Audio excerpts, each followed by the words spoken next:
passion for health and skincare being all natural, and because I like for everyone to know that everything that your body needs was created by God already.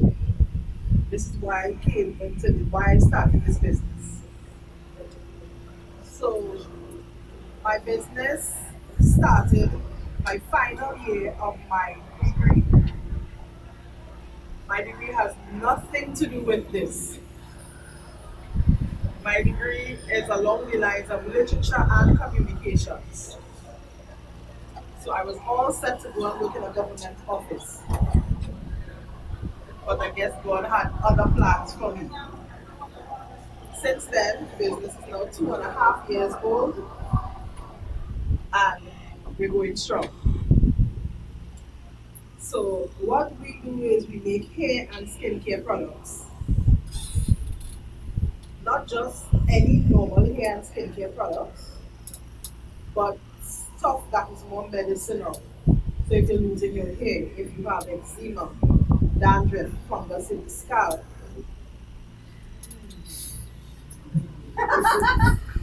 too late.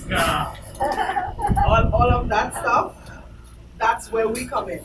Yes, you can find shampoos and conditioners anywhere, but our stuff is along the line of moisture, which Caribbean people needs most. Because of our sun, our skin tends to dry out faster, and our hair tends to dry out faster. And this is where we come in. I'm here to talk about the health part of it because I was told the last time I speak, I would say they spoke about health care and things that you should do for your body.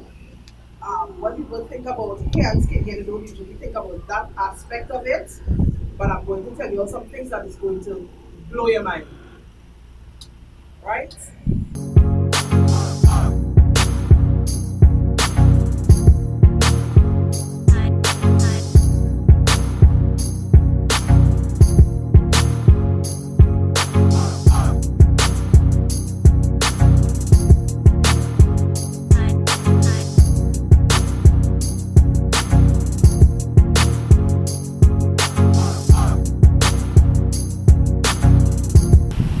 So let's talk about commercial brands.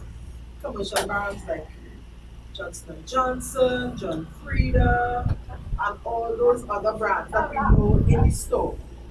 You know those brands, yeah? Good. So those brands are what we call huge conglomerates.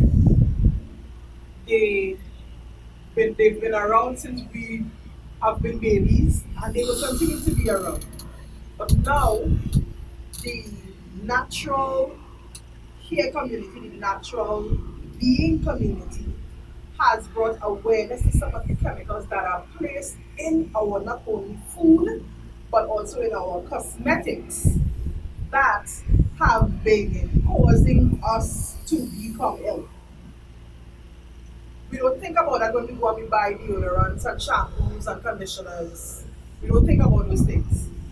We don't think about my shampoo is making my hair fall out, or my body oil, or my body butter, or my cream is making my skin itchy and my child has eczema.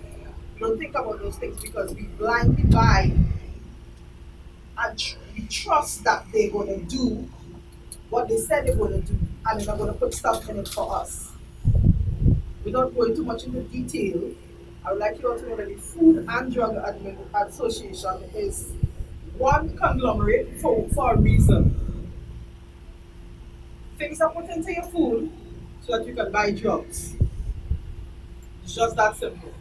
And if you look at any commercial on the television, or if you hear any commercial or whatever it is, you will always see the side effects are you may get diarrhea or you may get headache. So the drug that's supposed to be giving you something is actually making you more ill. Right? So this me here bringing, I just brought a few of my products. I have actually 37 products and counting. Um, I'm here to talk about not only the products but stuff that is found in your regular everyday beauty items, what they do and why I don't use them in my products. There are a lot of natural care brands and skincare brands in Trinidad and Tobago, you will be amazed just how many. And we are all along the lines of natural is better, but then in us saying natural is better, we want you all to understand not only why we say natural is better, but also there's a limit to natural.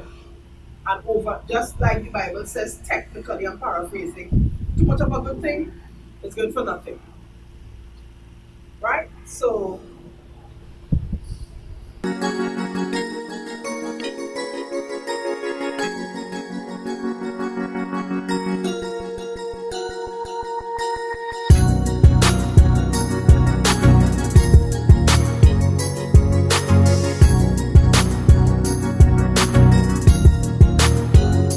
commercial brands use ingredients that make your hair grow and glow, but with long term use, they cause damage, right? So, I'm going to call some names that are found on products, and I'm going to teach you all, for those who are new, how to look at a label and know whether you should buy something or not.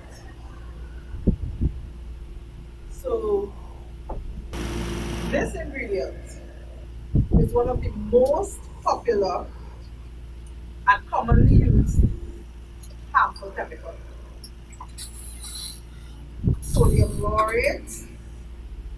This comes under various names.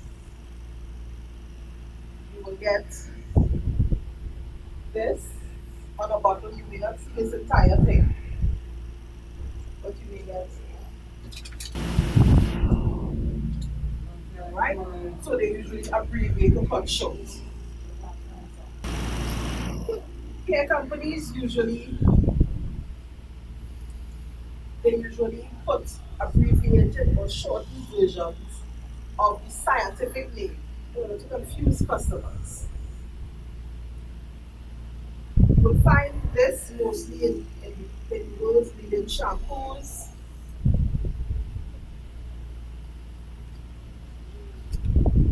One of the things it does is to strip your hair.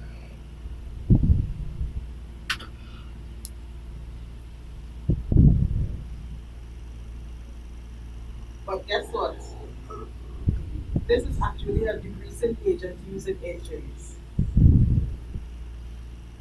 car engines, boat engines.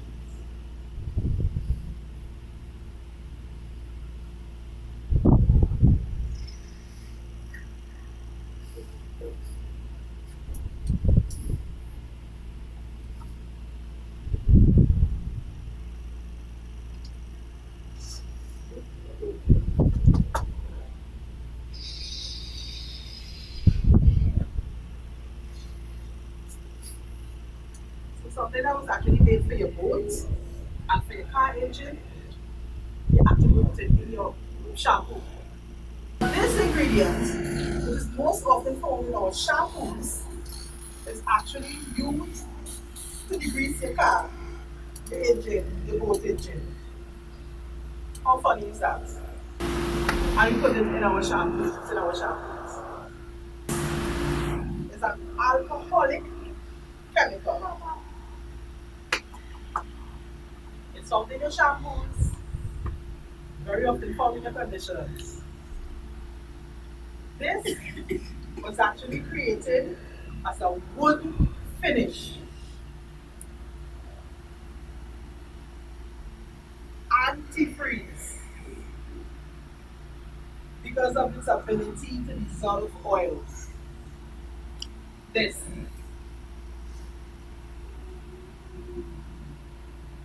But this can be found often in your hairsprays. You know, our ladies like to make sure that you use these hairsprays to make the hair stay neat.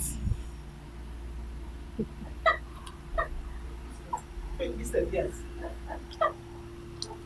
Yeah, yeah, gel and hairspray, that's something. Anything that is for hold.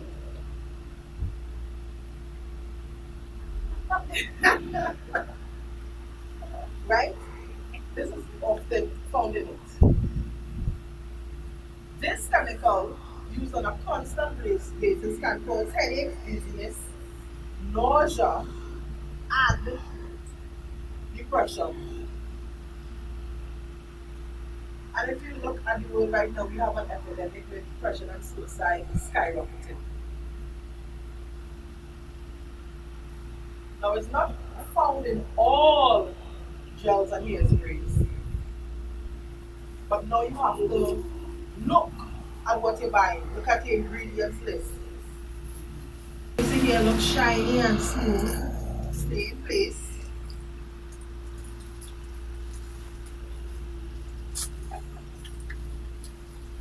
But if you've got an itchy scalp, this is often the culprit.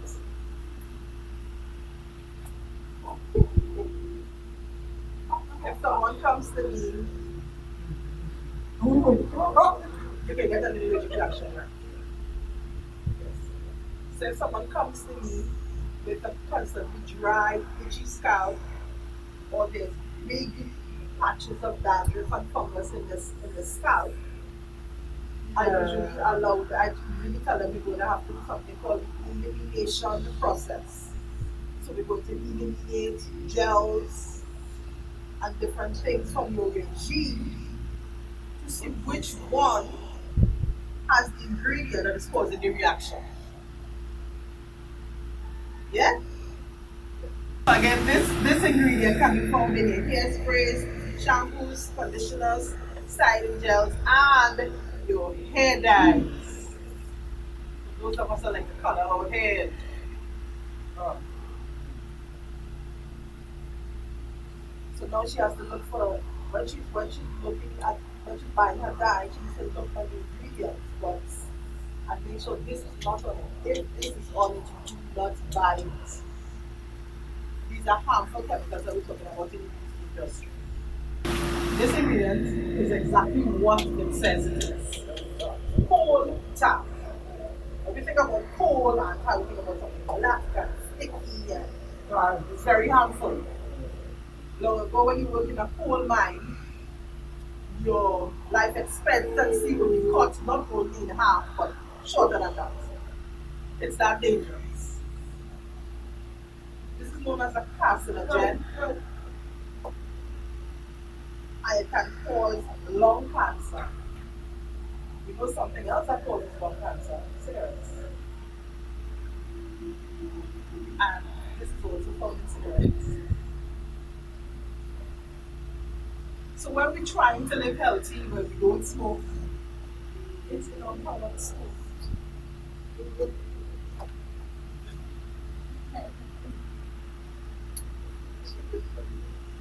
You find any shampoos, anti-dandruff shampoos.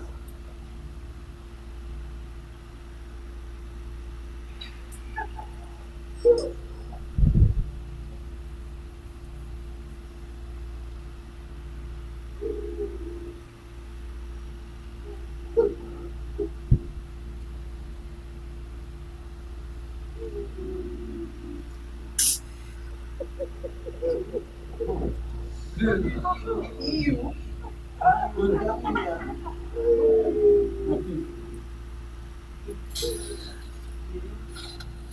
they are stricter with the examples of their products.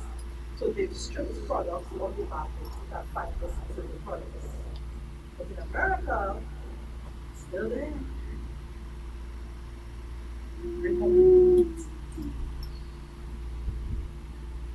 You're not going to see this name on a product. You're usually going to see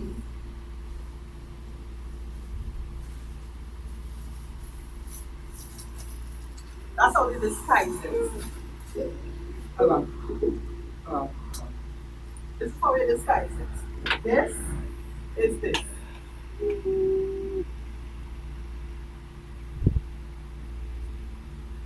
So we listed as color T. That's why reading ingredients is so important. And knowledge is so important. We have to constantly be learning. Because these companies that are making these things are constantly looking for ways to disguise the names and give you a 619 to disguise